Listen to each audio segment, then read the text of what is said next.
Hey, this is Billy for Ninja Pirate Zombie Robot, where we get to exercise our inner geek nerd.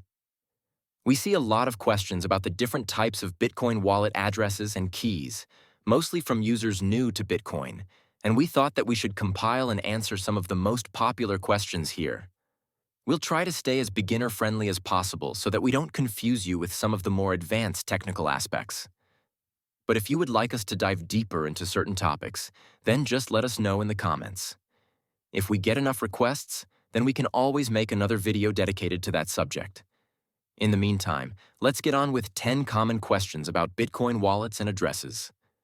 Question 1. What's the difference between a wallet's public key and private key? When a new Bitcoin wallet is created, a brand new secret key called the master private key is created. In hierarchical wallets, the standard today, this master private key is used to create any number of child private keys, and the child private keys can also be used to create more child private keys, and so on. It creates a kind of tree of keys, where a private key can itself branch and create more private keys. At certain points, some of these child private keys are paired with an associated public key. When you get a child private key and public key paired like this, then they create an account that can have one or more addresses that can each accept, hold, and send Bitcoin.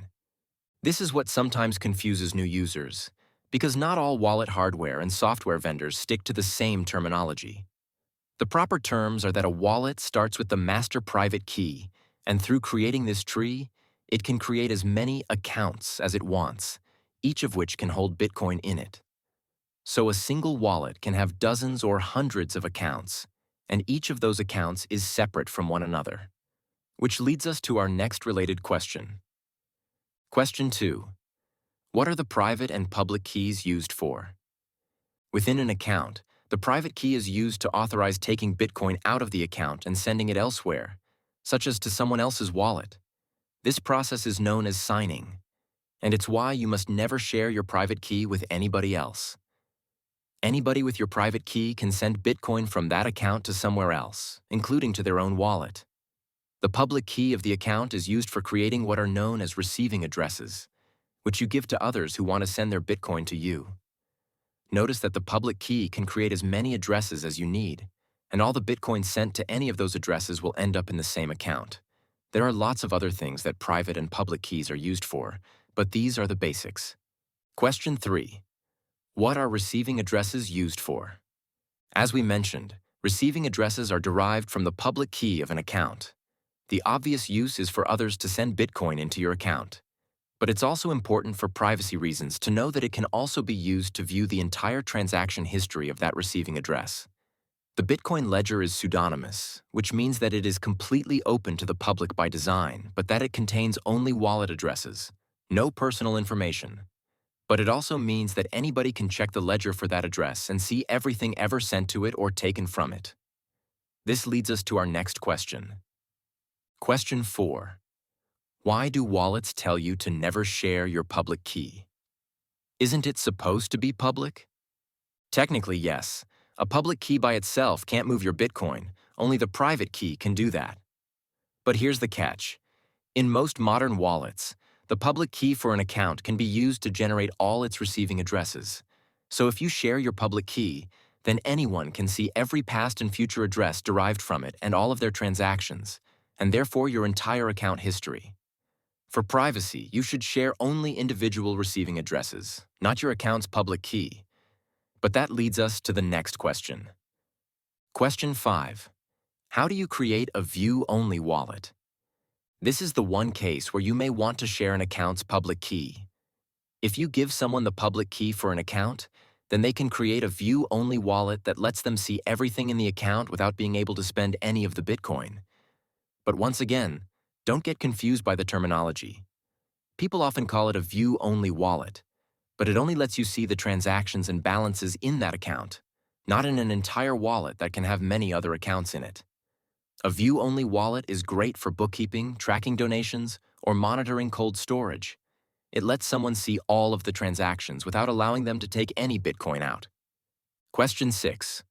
What is this xpub, ypub, and zpub thing all about? The answer is probably more simple than you think. They are all just different types of public keys, the kind we mentioned that wallets use to create receiving addresses for accounts. The difference between them is just the type of addresses that they create. Over the years, there have been different types of Bitcoin wallet standards. It started with xpub, which just stands for Extended Public Key. But as more wallet types were defined by the standard, the public keys to create them were given other names like ypub, zpub, and now there's even a vpub. There's nothing special about their names. They are all still extended public keys. But their names begin with a letter that is close to X. We won't go into more detail than that, since this video is aimed at beginners. But if you've heard of stuff like nested SegWit, native SegWit, and taproot, then those are created by ypub, zpub, and vpub keys, respectively. Question 7. What are these 12-word or 24-word phrases that I'm asked to write down? These are known as a seed phrase, and they can commonly be 12, 18, 20, or 24 words. It is this particular combination of words that creates a wallet's master private key. Because of this, it is extremely important to keep your seed phrase secret. Anyone who knows it can recreate your entire wallet and access all the Bitcoin inside.